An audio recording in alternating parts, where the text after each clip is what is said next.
I say, yo, welcome to the BBW show. You feel me? We talk battle rap, basketball, and wrestling on a daily basis. Please subscribe to the channel if you haven't. The topic for today is Dark Side of the Ring, Abdullah the Butcher. Wow. This was a crazy one, bro. I ain't gonna lie. This was a crazy one. I've said this in almost all the videos for this season.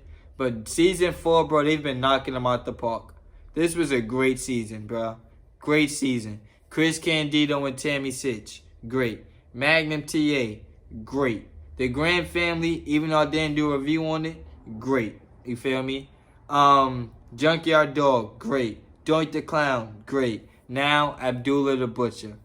This one was great, bro. And he was still alive. Honestly, respectfully, I did not know that. I did not know Abdullah the Butcher was still alive. I don't know why, but I thought he passed away, bro.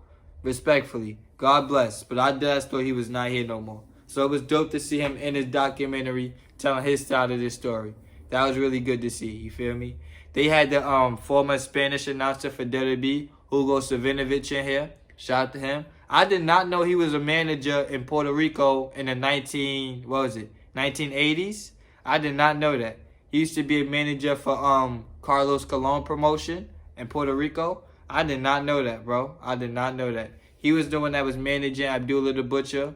So they started off. Another thing I didn't know. He was from Canada. I did not know that. He was born in Canada, bro. Abdullah the Butcher was born in Canada. Born with like 7 brothers and sisters? Gangster. He said 3 of them used to sleep on the bed together. Mad at him, bro. One of them slept in the tub. Like, yo, that's a big-ass family. Big-ass family. They said he was born poor. All of that. Immediately, they just try to gloss over this. Your man's dropped out in the 2nd grade.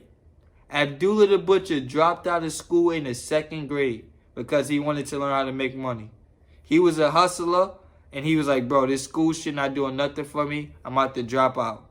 Your man started cleaning shoes, selling candy, mad shit, bro. Mad shit in the 2nd grade.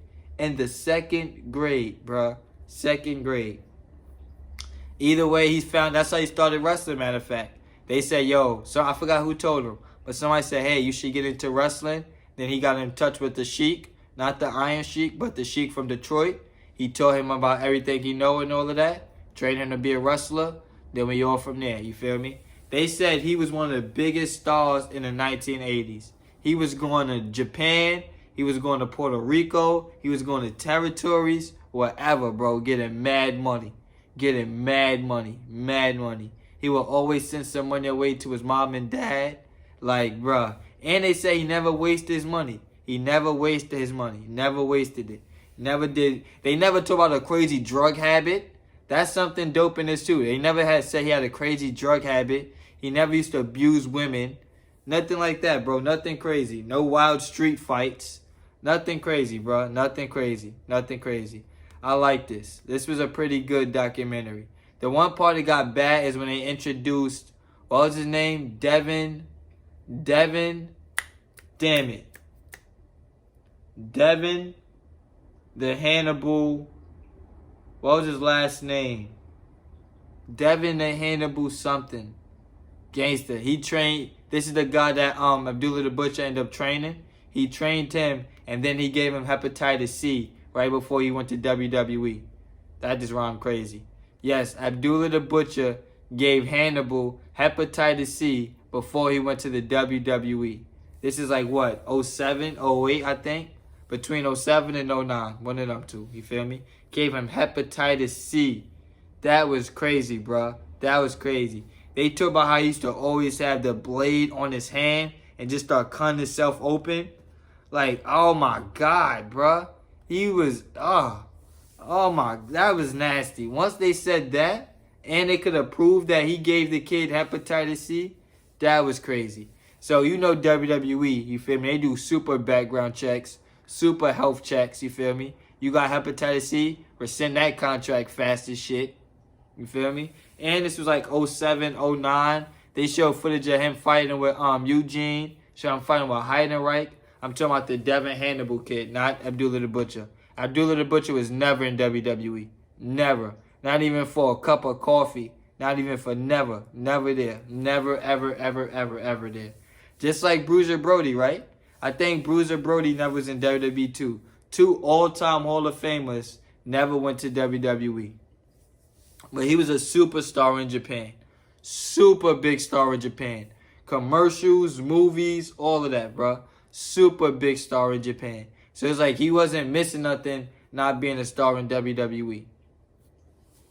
This was a dope documentary, though. I ain't gonna lie. I recommend it. I definitely recommend it. Going back to the Hannibal versus Abdullah the Butcher case, Abdullah the Butcher got sued for $2.5 million. $2.5 million.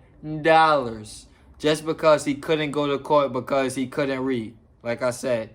So that was a nice foreshadowing. They said he dropped out in the 2nd grade. Then they put it all the way back towards the end of the documentary and said because he dropped out, he couldn't read the court documents.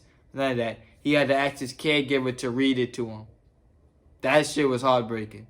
That shit was heartbreaking. But it's like, I don't feel bad for neither one of them, if I'm being honest. I understand both sides. I understand both sides. I understand Abdullah the Butcher side, where it's like, he probably thinks, bro, I didn't give you hepatitis C. I didn't know I had hepatitis C to even give it to you. You feel me? I kind of believe that. I fake believe that. But then I believe the Hannibal guys, I believe him too. Because it's like, bro, you just gave me hepatitis C. You ruined my WWE contract. I'm never going to be the same again. Never going to be the same again. But he was happy to say, like, yo, I retired him. I exposed Abdullah the Butcher. That he was happy to say shit like that. I feel like that wasn't cool. That wasn't cool. But if you're the Abdullah the Butcher, I can't believe that you made all of this money and now you're what? Broke? You don't have money for nothing? For nothing? The caregiver tried to say that his house is in dysfunction and all of that. His house is breaking down. Like, so why is he not in a home? You feel me? Why is he not in a retirement home or something? There was a lot of questions towards the end of this. You feel me? Where it's like, I don't hate Abdullah the Butcher I understand both of them. Like I said, I understand Abdullah the Butcher side, and I kind of feel sympathy for him. And I understand the Hannibal side, and I kind of show sympathy for him. This was tough, though. This was a great documentary. I don't know if this is the last one or if we got one next week, but I'm going to do a review if there is one next week. Like I said, it's been a great season 4. Let me know what you think in the comment section. Like, comment, share, subscribe. I'll be back with more.